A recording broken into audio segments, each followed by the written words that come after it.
নামটা ঠিক জানি না। ওনাকে প্রশ্ন করে আপনাদের মন্ত্রীরাই তো গোস্ত খায়, গরুর গোস্ত। ভারত আমাদের কেন্দ্রীয় মন্ত্রী কিরুল রিজিজু সংখ্যালঘু মন্ত্রী নাকি মন্ত্রী আছে, ওনার সব এলাকায় গরুর গোস্ত চলে, গোয়ায় গরুর গোস্ত চলে, মিজোরাম নাগাল্যান্ড সব গরুর গোস্ত বিক্রি হয়। ওখানে বন্ধ করা ক্ষমতা না, এইখানে হয়েছে। আজকে আস্তে আস্তে রিপোর্ট দেখছি, আমি এগুলোতে থাকি না। কদিন পরে আইপিএল খেলা, যে কলকাতার টিম আছে নাকি বাংলাদেশের প্লেয়ার কি আছে, যদি অশান্তি হয় অবশ্যই কিনা চলবে না। কেন খেলবে সে দেশ যদি আমাদের সাথে সম্পর্ক খারাপ করে নেওয়া উচিত না, ঠিক না ভুল বলছি? কিন্তু এই যে টিমের লিস্টটা হয়, এ তো কোনো দল করে না, ও তো ভোট করে। যদি বাংলাদেশের প্লেয়ার কিনা অপরাধ হয়, তাহলে বাংলাদেশের প্লেয়ারটাকে লিস্টে আনাটাও তো অপরাধ। কথা ঠিক না ভুল বলছি? বলে কদিন পরে শুনছি ভারতবর্ষের টিম নাকি বাংলাদেশে খেলতে যাবে, ওটা অপরাধ নয়?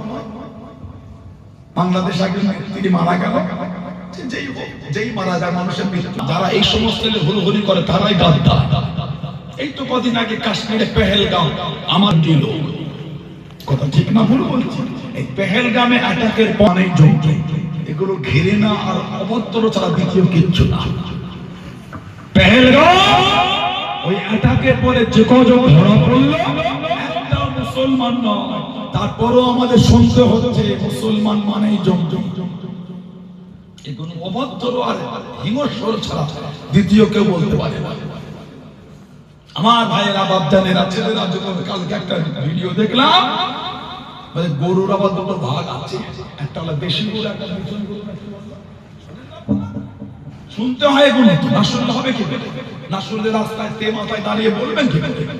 সব তো ওরাই বলে বার হয়ে যাচ্ছে, আমরা বলবো না শুনলে আর না জানলে বলবেন কি করে? ওদের মিঠুন গায় না কি বললো, বলো ওটাও শুনবে না। তাহলে গরুও খাওয়ার মধ্যে ভাগ আছে, একটা মিঠুন গরু না কি গরু বললো, কি মিঠুন না কি বললো, মিঠুনই বললো।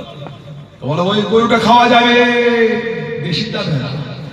তাহলে বিদেশি যেগুলো বিক্রি হয় ওগুলো কি মিঠুন গায় না দেশি গায়? রিপোর্ট খোলে এক নম্বরে ভারত গরুর গোশত বিক্রি করাতে। আল্লাহ এই উম্মতদের হাত থেকে আল্লাহ আমাদের হেফাজত করে, বলুন আল্লাহুম্মা আমিন। জাতি, ধর্ম, বর্ণ নির্বিশেষে সব ধর্মের লোককে আল্লাহ শান্তিতে কাঁধে কাঁধ মিলিয়ে আল্লাহ বসবাস করার তৌফিক দান করে, বলুন আল্লাহুম্মা আমিন। জোরে বলে আমার ভাইয়েরা, বাচ্চাদের ছেলেরা, যুবকেরা, মুরব্বীরা, যদি কোরআন শরীফের বিধান অন্য ধর্মের লোক বলে হত্যা করা হয়, তাহলে আপনাকে বলতে হবে পৃথিবীর এত মুসলিম কান্ট্রি আছে, সেই দেশগুলিতে অন্য ধর্মের লোক বাস করে না, করে না? ওই দেশগুলিতে অন্য ধর্মের লোক বাস করে, তাহলে কোরআন শরীফের বিধান হলো ধারা মনে করে চলে গেলে হবে না, কেন নাজিল হলো ওটা জানতে হবে। আগের আয়াতে আল্লাহ কি বলেছে? তাদের মধ্যে কেউ যদি তোমাদের কাছে আশ্রয় চায়, তোমরা তাদের আশ্রয় দাও। আল্লাহ তো বলছে আশ্রয় চাই, আশ্রয় দাও।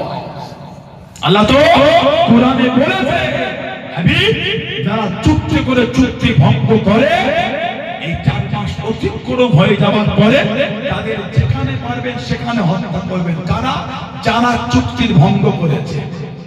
সম্পর্কে তো বলেন আল্লাহ, আমরা ভারতবাসী, আমাদের সাথে রাশিয়ার একটা চুক্তি আছে, রাশিয়া একটা চুক্তি আছে পেট্রোল ডিজেল দেওয়ার ক্ষেত্রে। ধরেন 10 বছর চুক্তি, 3 বছর যদি তেল দিয়ে বলে আর দেবো না, রাশিয়ার সাথে আমাদের সম্পর্ক ভালো হবে না খারাপ হবে? অবশ্যই খারাপ হবে।